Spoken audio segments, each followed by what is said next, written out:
We continue with the conversation on the mother wound, and remember, the book that's guiding us for this year is the book Wounded by Agiso Tongoyo Duno.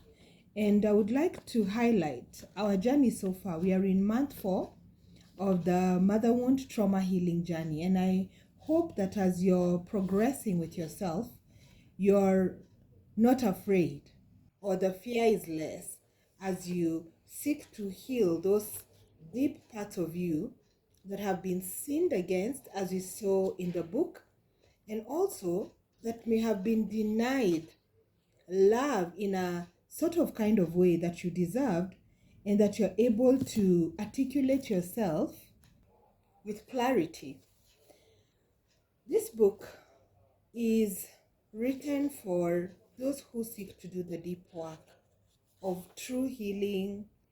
And because it's not a one-off, I think that's why it's also taking us some time.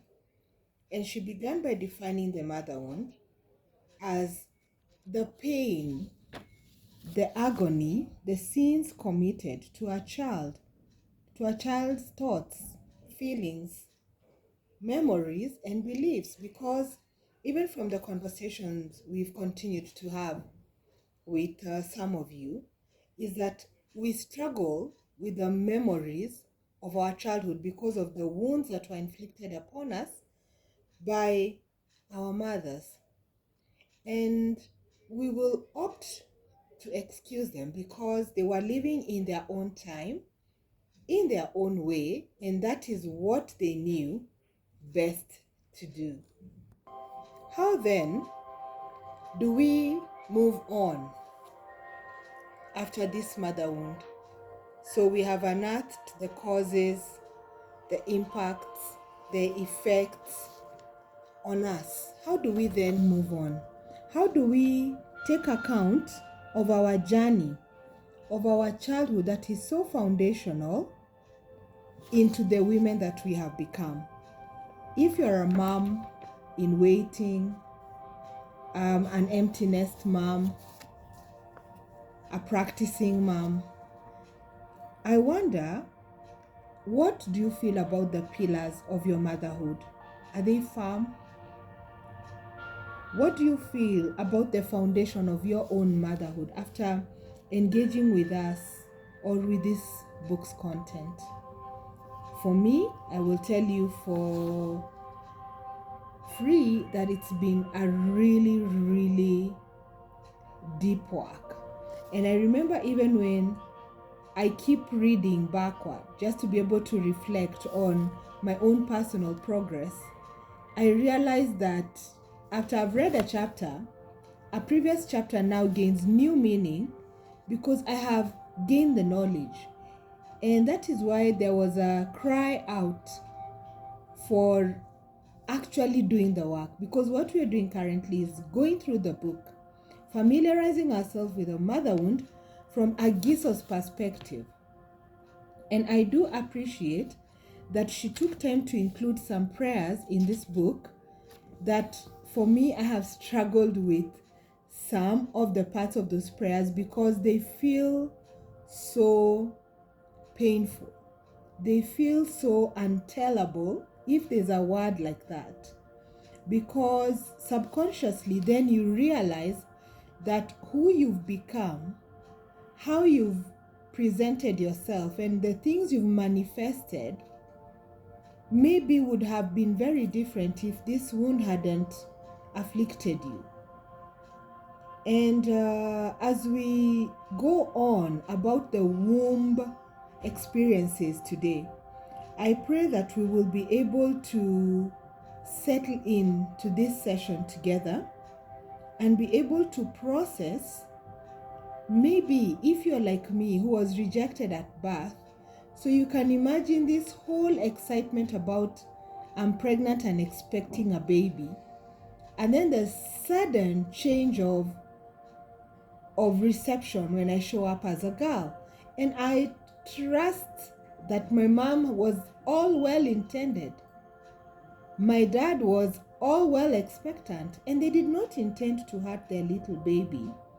But that reception that I lacked at that arrival point has now explained to me about certain highs and sudden lows that I've experienced because it was sort of programmed. And I can imagine myself as an infant when I opened my eyes and looked at my mom, and maybe the look on her face wasn't as welcoming or as celebratory as if I would have been a boy.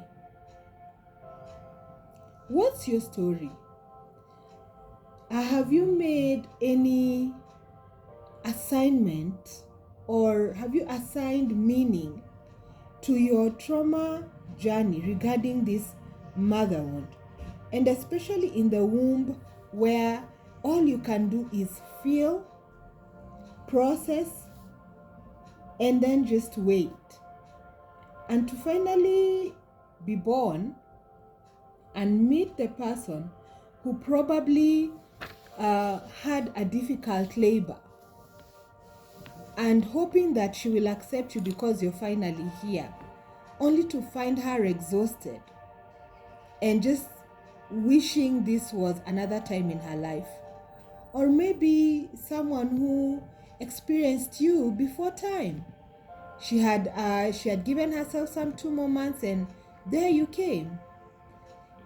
And those parts of our womb experiences as children, they matter. They matter. And what I've experienced as a bit of a challenge is going back and doing the work and asking, what was my delivery like? For me, it's easy because she had always said I was the last most difficult pregnancy she had before my brother, who was a CS delivery. And Agiso goes on to say that pre-birth experiences for children do have an impact on their outcomes. And she says that one of the reasons an unborn baby can be wounded is conception out of wedlock. I recently had to interact with a situation where the mother had actually told her daughter, I don't see any reason to struggle with you. You are a one-night stand product. So I can't wait for our relationship to end when you leave this house, or when you grow up and choose to go and live your own life.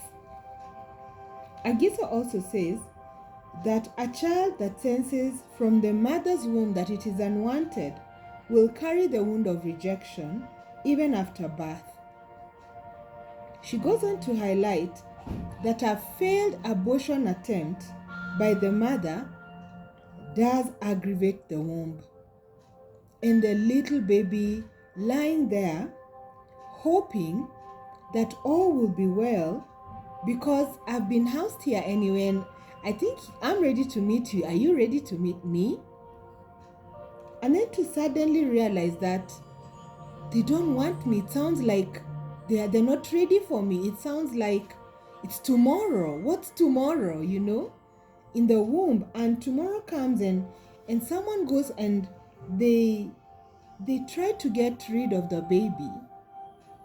And this is without judgment about needing to abort, because there are some medical reasons that could lead to this. But we're talking about a failed abortion, mostly even for convenience.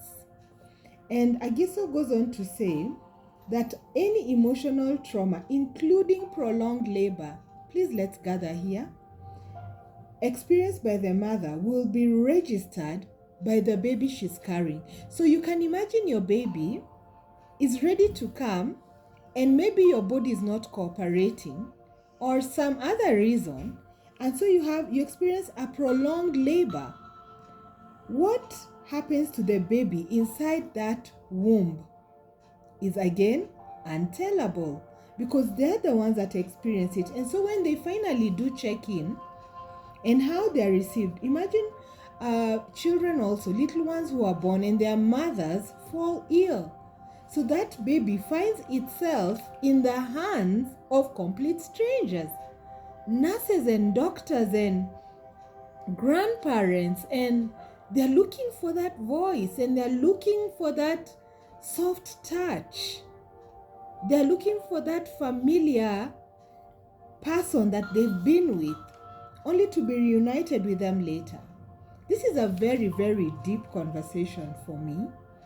And she says that a mother needs to be fully present, and she refers to a book by Kelly McDaniel called Mother Hunger.